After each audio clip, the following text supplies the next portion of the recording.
प्रेमियों की चले ही जात मुनि ने दिखाई और करके क्रोध ताड़का धाई। एक ही बाण बाण हरे नीना और तीन जान जाहिर निज पद दीना। यानी एक ही बाण में भगवान राम ने उस ताड़का नामक नारी का उद्धार कर दिया, बेड़ा से पार कर दिया। भगवान ने ताड़का नाम की नारी को निज धाम भेज दिया। और एक बात बता दे मेरे भागवत प्रेमियों, भगवान कभी किसी को मारते नहीं है, गलत बात तो नहीं है। भगवान कभी किसी को नहीं मारते हैं, वो तो सदैव उद्धार करते हैं मेरे भागवत प्रेमियों।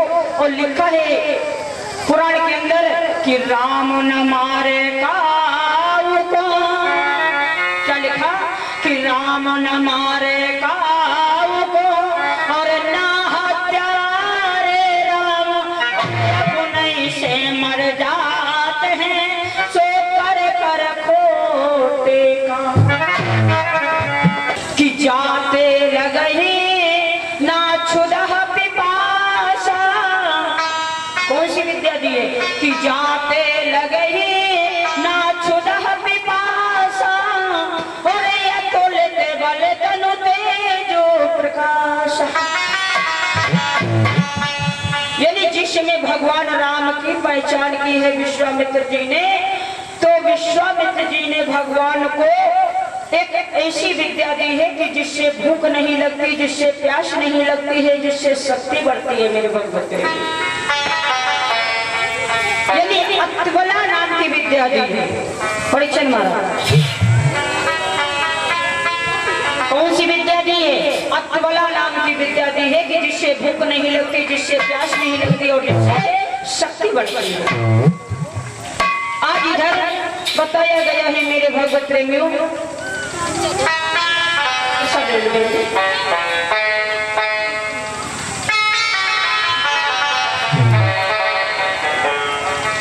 बताया गया है, लिखा है भागवत महापुराण के अंदर कि उसी समय अब राम ने दिया चरणों शीश झुकाए और यज्ञ करो ऋषवर मेरे, अब ऐसा वचन दिया है सुना। ऐसा करो महाराज, अब आप अपने यज्ञ का शुभारंभ करो। तो आज विश्वामित्र जी मेरे भगवत प्रेमियों यज्ञ प्रारंभ करते हैं। तो देखो बताया गया है, वो शांति ने मानस के अंदर लिखा है कि होम करने लागे मुनधारी,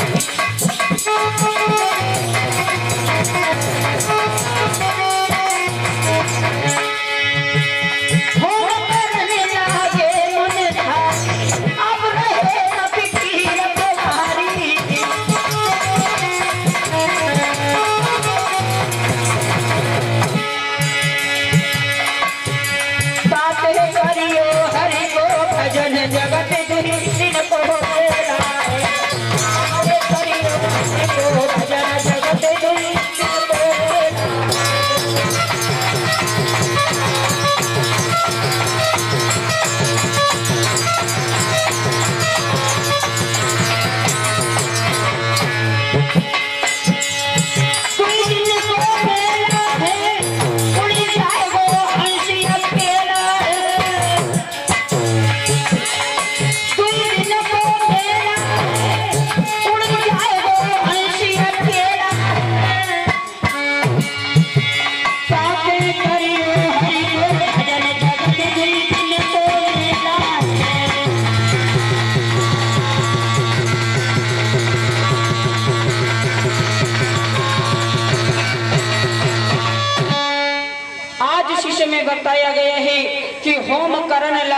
झाड़ी और आप रहे मख की रखवारी।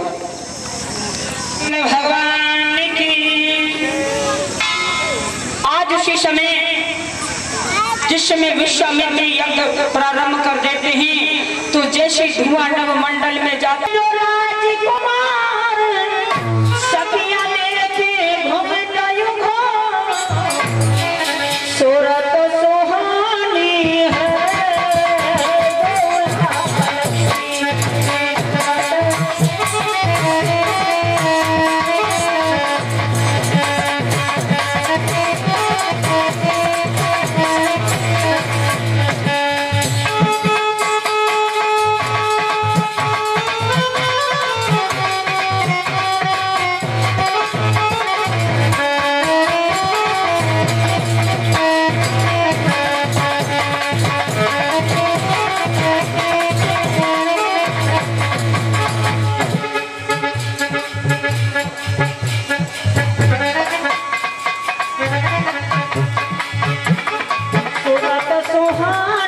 है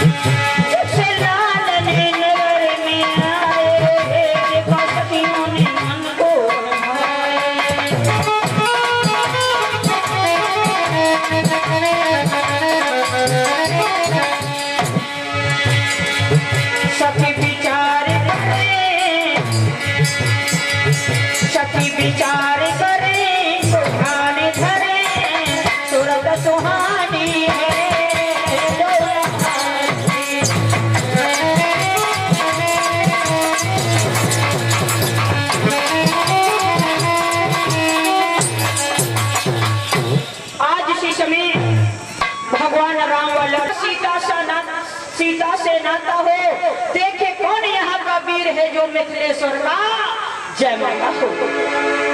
किस सिंहों के सन्मुख पाए क्या कहा किस सिंहों के सन्मुख पाए ताकत कब स्यारों की हिल मिलकर लगा दो जान जान की है जान। आज जिस समय बंदी जन ने इन वचनों को कहा है तो आज उसी समय मेरे भगवत प्रेमियों योद्धा दौड़ पड़ते हैं धनुष उठाने के लिए।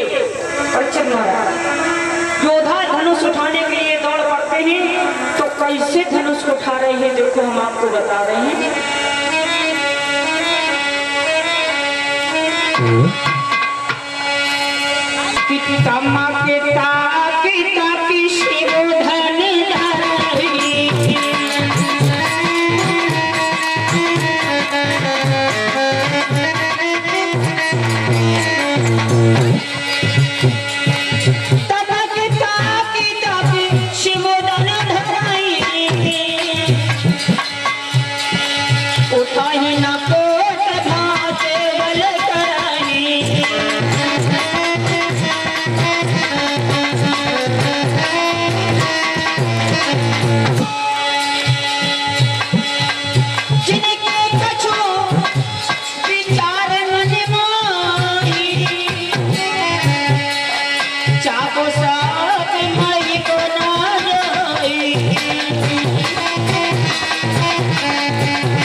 योद्धा धनुष उठाने लगते हैं कि तमक शिवधन नहीं कि तमक शिवधन धरही और उठा ही न कोट भात बलकर जिनके कछु विचार मन माही चाप समीप महिप न जाए। यानी परीक्षित महाराज आज अनेक योद्धा उस धनुष को उठाने के लिए दौड़ पड़ते हैं लेकिन जिनके सुंदर विचार हैं वो धनुष के पास नहीं जा रहे हैं। मेरे भगवत बताया गया है कोई उठाते हैं धनुष योद्धा धनुष न उठने पाता है, उठाते हैं धनुष योद्धा और धनुष न उठने पाता है। उठाने से धनुष में यूं ही वजन बढ़ता जाता है। जैसे धनुष को उठाते हैं योद्धा तो धनुष में वजन यूं ही बढ़ता चला जाता है। बताया गया है, गोस्वामी जी ने मानस के अंदर लिखा है कि भूख सहे से 10, क्या लिखा कि भूख सहे से 10 एक ही बार और लगे उठा मन डरही न डारा। क्या लिखा कि भूख सहे से 10 एक ही बार और लगे उठा मन डरही न डारा। कि डरही न सिम सरासन कैसे और कामी वचन सती। जिस समय एक उंगली पे नचाने लगा तो जो ही पार्वती ने देखा तो पार्वती कहने लगी, बोले महाराज ये पर्वत कैसा घूम रहा है।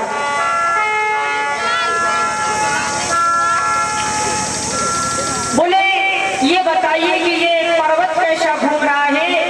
तो आज इसी समय भगवान भोलेनाथ कहने लगे, बोले सुनो यही हमारा अहंकारी रावण भक्त है। इधर जिस समय रावण सामने आया है तो भगवान भोलेनाथ के चरणों में प्रणाम किया।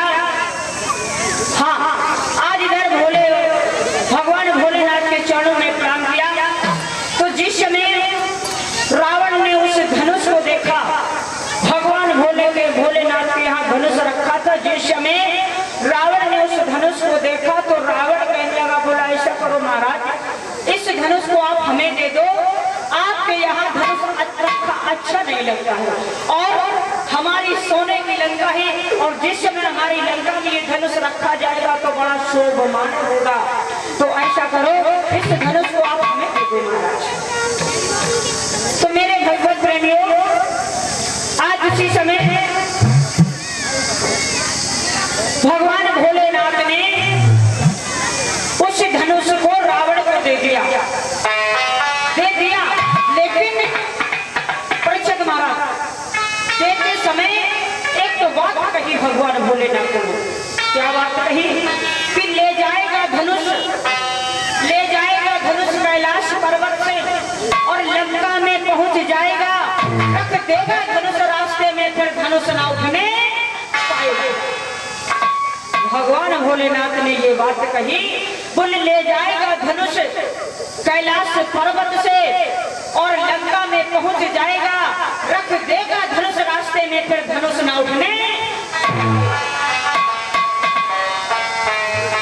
भगवान भोलेनाथ ने धनुष रावण को दे दिया। अब रावण उस धनुष को लेकर के चल दिया।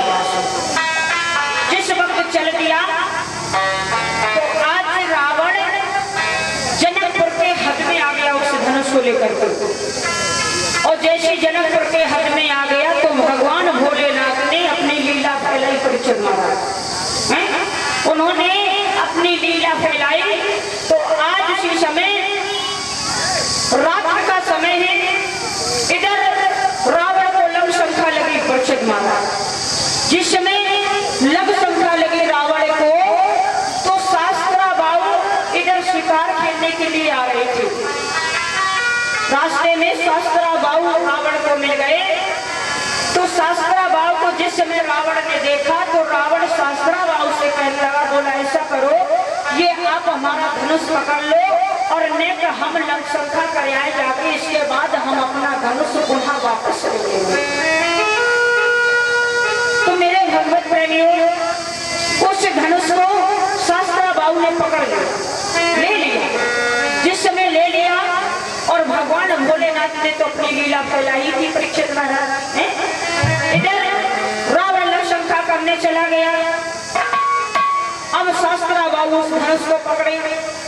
इधर शास्त्रा बाहु ने जिस समय धनुष को लिए थक गए तो रावण को आवाज लगाई, बोले महाराज ऐसा करो अपना धनुष पकड़ लो, हम थक गए हैं। तो रावण कहते नहीं रुको भाई हाल आए। दूसरी बार आवाज लगाई, बोले इसको पकड़ लो नहीं तो हम इसे नीचे रख देंगे, हमसे मुझसे पकड़ा नहीं जा रहा है। रावण कहने लगा, बोले नहीं रुको भाई हाल आए। क्योंकि भगवान भोलेनाथ की लीला की परीक्षित महाराज। आज जिस समय रावण वापस नहीं आया तो शास्त्रा बाहु ने उस धनुष को नीचे रख दिया। परीक्षित महाराज और शास्त्रा बाबू कहने लगे कि माओ तो बखौरा टूटो जाए और बुलाए रहे तो काका तो नेक रोका में हाल माओ तो बखौरा टूटो जाए। आज जैसे ही शास्त्रा बाबू ने उस धनुष को नीचे रख दिया तो रावण की लक्षणा बंद हो गई और वापस आए कहने लगे बोले आए तुमने गजब कर तो नेक रुक जाते तुम अपना धनुष पकड़ लेके बताओ तुमने धनुष नीचे रखो। शास्त्रा बाबू कहने लगे बोले आओ तो बखौरा टूटो जा रहे तुम करे नेक रुक जाओ। त्यौहार को नहीं आवाज लगाई। परीक्षक महाराज इधर आज उसी समय उस धनुष को कौन कौन से योद्धा उठा रहे हैं? रावण और शास्त्रा बाबू यानी भूप माने राजा, दस माने दशानन और सहिस माने शास्त्रा। भूप सहिस दस एक ही बारा यानी भूप माने राजा, दस माने दशानन और सहिस माने शास्त्रा। भूप सहिस दस एक ही बारा और लगे उठामन तगई ही न सिंह सरासन कैसे और कामी वचन सती मन कैसे। तो उस धनुष को केवल 3 लोग उठा रहे हैं। प्रचंड मारा प्रसाद ले लो चाचा जी।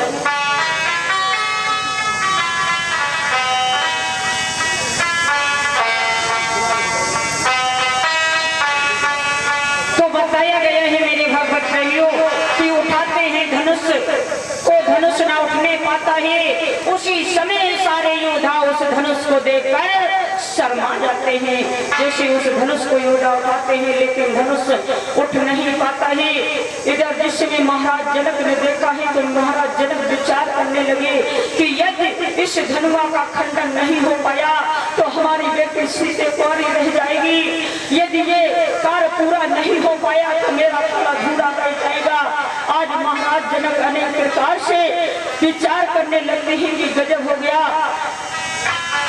आज जनक रोने लगते हैं, कहते हैं कि इस पृथ्वी पर कोई ऐसा योद्धा नहीं रहा है जो इस धनुष का खंडन कर देता। कि दीप दीप के धूपात नाना और आए सुन हम प्रण जोठा। कि देव धनुष धर मरुज शरीरा और वीर विष विहस रणधीरा। कि करहूं का महाराज जनक कहने लगे कि करहूं का कछुलाभ न भावा और ना को शंकर चाप चढ़ावा। कि राव चढ़ाव तो रब भाई और दिल भर घूम सके न छड़ाई। कि आवो जाने को भागे भटमानी और वीर विहीन मही मह जानी। क्या लिखा? कि वीर विहीन मही मह जानी। और महाराज जनक रोने लगते हैं कि कजहुआस निज निज ग्रह जाओ और लिखा न विद गए देहु विभाव। आज महाराज रोने लगते हैं और क्या कहने लगते हैं देखो। कि कुंवारी लली रही, कि कुंवारी धनुष की कहानी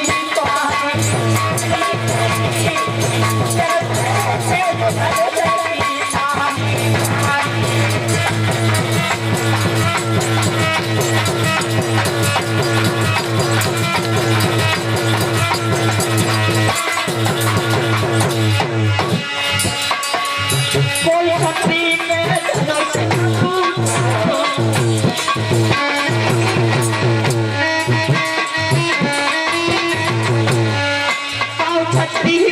धनुष न टूटो।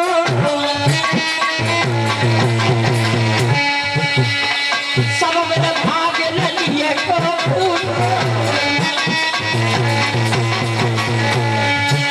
हमारी हंसी भई, हमारी हंसी भई व्यर्थ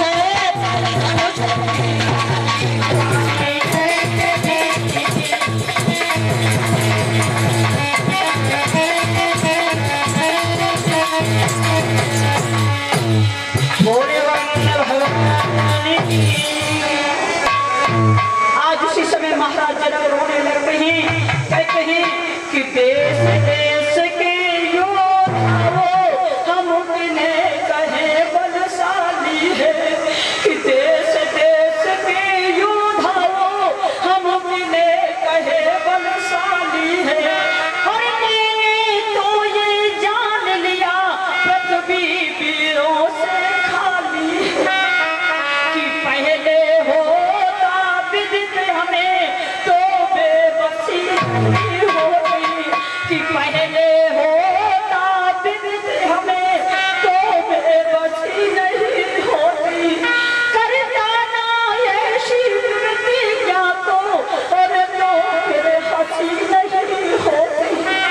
आज महाराज जनक रोने लगे, कहने लगे हो गया कि यहाँ से ना छोड़ प्रस्थान करो, दुख दिया हमें है दाता ने, कि यहाँ से ना छोड़ प्रस्थान करो, दुख दिया हमें है दाता ने।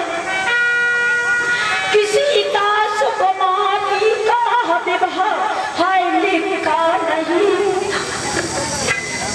आज महाराज जनक रोने लगे, कहने लगे प्रभु, आज मैया सीते से कहने लगे, बोले बेटे सीते कि क्या करूं सीते बेटी, मैं अपना फर्ज निभा न सका, कि क्या करूं सीते बेटी, मैं अपना फर्ज निभा न सका, और हाथ न पीले कर पाए और द्वार पे डोली मंगा न सका।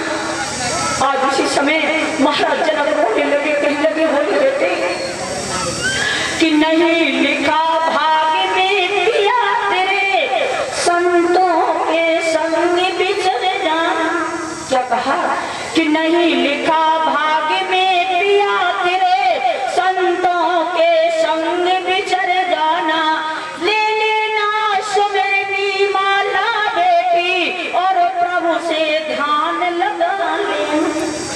आज उसी समय महाराज जनक कहने लगते हैं कि चले जाओ, खाली कर दो हमारी रंगशाला को, प्रसाद ले लो भैया, कि अपने को वीर कहने वाले का यह इतिहास लिखाओ तुम, अपने को वीर कहने वाले का यह इतिहास लिखाओ तुम, आसना छोड़ सीता का अपने अपने घर को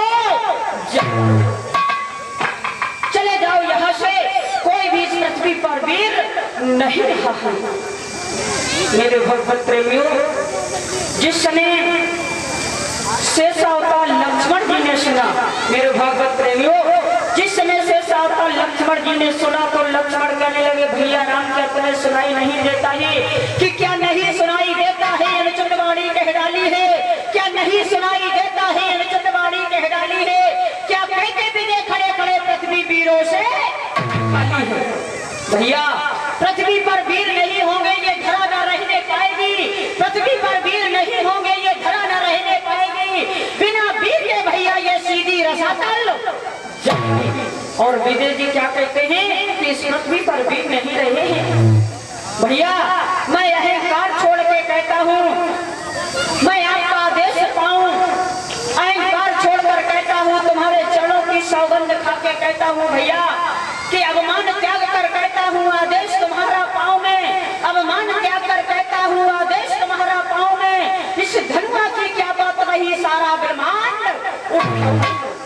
और भैया जल को थल कर दूं, जल को थल कर दूं, लाभ उतार कर पहाड़ों को, जल को थल कर दूं, लाभ उतार कर पहाड़ों को, पृथ्वी और पहाड़ों को पीस डालूं, जैसे सुरमे की तरह पीस डालूं पृथ्वी और पहाड़ों को।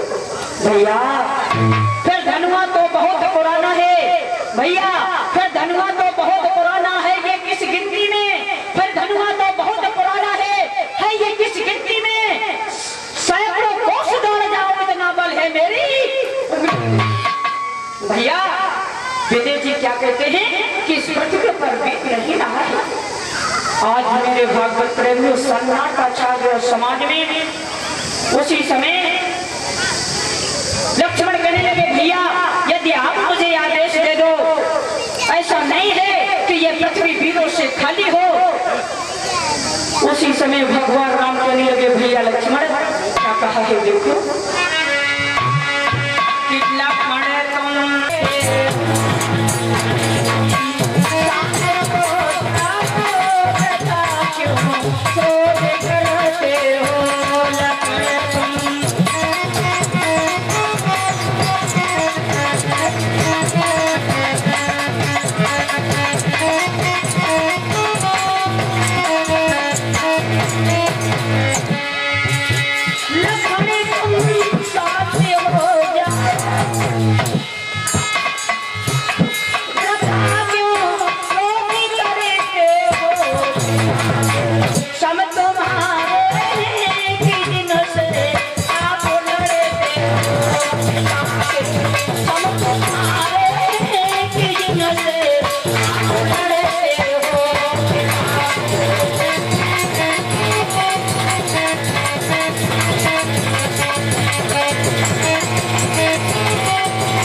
समय मेरे भागवत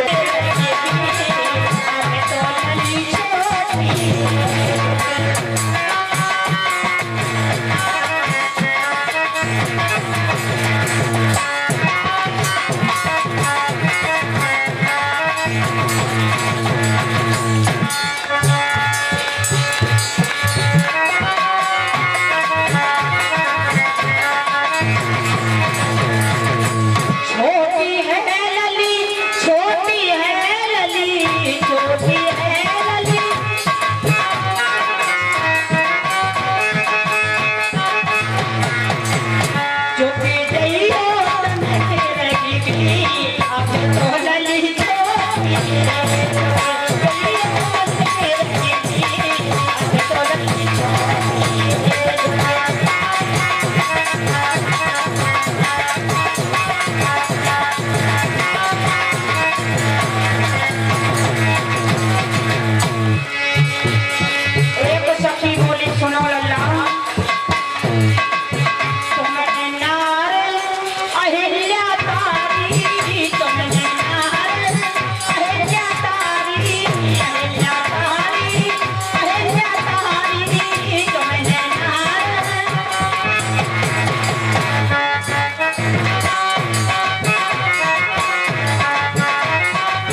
बोले गोविंद भगवान की। मेरे भगवत प्रेमियों, आज मैया सुनना समझाने लगती है, कहती है सुनो बेटी, ख्याल रखना, अपने पिता की लाज रखना, अपनी मैया की लाज रखना। और क्या कहने लगती है मैया सुनना कि छोटे यदि कछु बात कहें तो छोटे समझ क्षमा करियो, कि छोटे यदि कछु बात कहें तो छोटे समझ क्षमा करियो, अरे बड़े यदि कछु बात कहें तो पिता समझ के चुप रहियो। आज मैया सुने न समझाने लगती है, बोले बेटे सीते कि करियो सास ससुर की सेवा और अपनो धर्म निभइयो तुम, करियो सास ससुर की सेवा और अपनो धर्म निभइयो तुम, अरे करियो सेवा स्वामी अपने की और जग में नाम कमाइयो तुम। आज मैया सुने ना समझाने लगती है, कहती है बेटी इतना ध्यान रहे कि ध्यान रहे, ध्यान इतना बेटी ना कुल में दाग लगाइयो तुम, इतना ध्यान रहे बेटी ना कुल में दाग लगाइयो तुम, रखियो ख्याल पिता अपने को और अपना समय। मैया सुने ना समझाने लगती है, कहती है बेटी यदि लड़के का एक कदम बिगड़ जाए तो सिर्फ उसके एक कुल पर असर पड़ता है। परीक्षित महाराज, लड़का अगर उल्टा सीधा चले जाए तो सिर्फ उसके एक कुल पर असर पड़ता है, और यदि लड़की उल्टा सीधा चले जाए तो कितने कुलों पर असर पड़ता है? कितने कुलों पर असर पड़ता है? 3 कुलों पर। और कौन से? जिस घर में पैदा हुई माँ बाप की बदनामी, जिस घर में ब्याही गई सास ससुर की बदनामी, और जो उसके द्वारा संतान पैदा हुई उस संतान की बदनामी। मैया सुने ना समझाने लगती है, बोले बेटी यदि लड़की का एक कदम बिगड़ जाए तो उसके 3 कुलों पे असर पड़ता है। बोले आप अपना समय व्यतीत करना और इतना ध्यान रहे बेटी ना कुल में दाग लगाना तुम।